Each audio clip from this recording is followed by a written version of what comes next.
This is 5 Minute Friday on DALL-E 2. For 5 Minute Friday last week, I introduced Google's mind-blowing new natural language processing model, PaLM. This week, I have another crazy new AI model for you. This one produces outputs that took my breath away, that left me beside myself, the DALL-E 2 model from OpenAI. A year ago, I couldn't shut up for weeks when I saw the outputs from OpenAI's predecessor model, DALL-E. The name, by the way, is a blend of the artist Salvador Dali and the spelling of the robot Wall-E from the eponymous Pixar film, cutely conjuring up the image of a robot artist. That model used a smaller version of the well-known GPT-3 model. So GPT-3 proper has 175 billion model parameters, while DALL-E is less than 10% of that size. To get the skinny on the GPT-3 natural language processing model, check out Super Data Science episode number 559 to hear about it directly from one of its creators, Melanie Subaya. As detailed in that episode, while GPT-3 was trained purely on language, DALL-E was trained on a dataset of text that describes specific images. This makes DALL-E multimodal. It is both an NLP model and a machine vision model. This multimodal functionality enables DALL-E to churn out staggering visual examples of whatever your mind can dream up. Want an illustration of a baby shark in a tutu serving ice cream? Provide that as an input to DALL-E and it returns countless examples of exactly that bizarre illustration. Want to see a teapot shaped like a Rubik's Cube? Again, just ask DALL-E and voila, you've got it. Want to see examples of cameras from every decade of the 20th century? Even temporal information like this is encoded in DALL-E, so no problem. All right, so all of that incredible text-to-image functionality was already available in DALL-E last year. So what's improved in the brand new DALL-E 2 model? Well, to start, it's simply more proficient at the same kinds of tasks. It has 4 times greater resolution, resulting in larger, more realistic-looking images. And in comparisons judged by human evaluators, DALL-E 2 was also preferred over the original DALL-E 72% of the time for caption matching and 89% of the time for photorealism.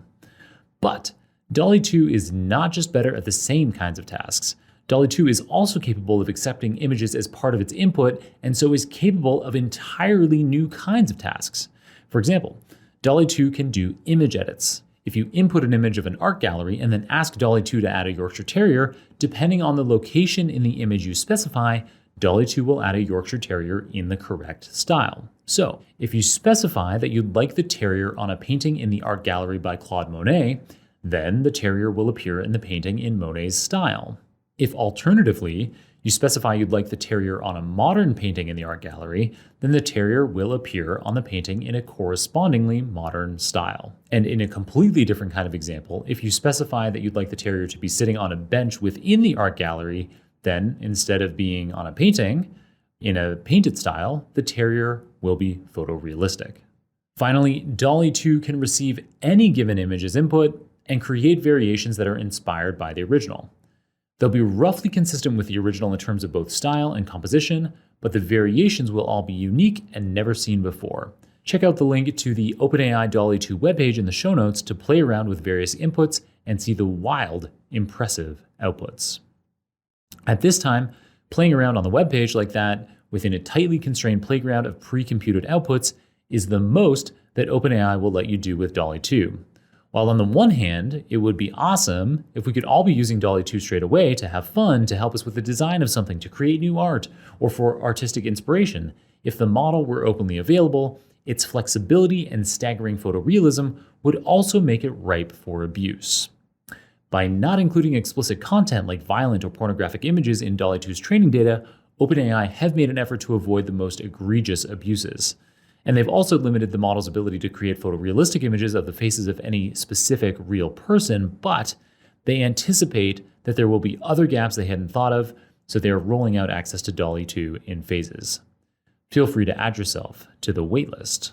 The link for that is in the show notes as well. And this does have me thinking that if OpenAI is capable of building these capabilities today, we're probably not too far off in the future from some organization with perhaps more nefarious ends deciding to choose a similar kind of model, but include violent pornographic images or allow the outputs of specific real people. So guess that's coming.